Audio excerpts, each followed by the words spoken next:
আমার প্রিয় বন্ধুরা, আজকে আমি শেয়ার করলাম আমার বাড়ির রান্না পুজোর মহাপ্রসাদ। এটা হলো অন্ন। তার সাথে আছে আলু ভাজা, বেগুন ভাজা, পটল ভাজা, কুমড়ো ভাজা, কলা ভাজা, মূলো ভাজা, নারকেল ভাজা, আর সাথেই আছে চালতার চাটনি। এই চাটনি যে একবার খাবে বারবার চাইবে। চাটনির ঠিক পাশেই আছে ইলিশ মাছের মাথা দিয়ে পুঁই শাকের ঘন্ট, অপূর্ব স্বাদে।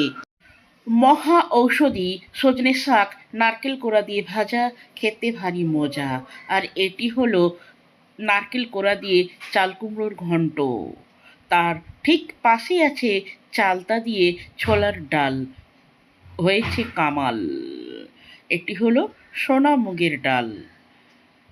ঠিক তার পাশেই আছে সর্ষে পোস্ত দিয়ে শুকনো শুকনো রুই মাছের ঝাল।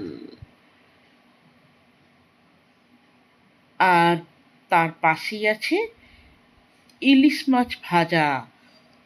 মহাপ্রসাদ দিয়ে খেতে ভারী মজা।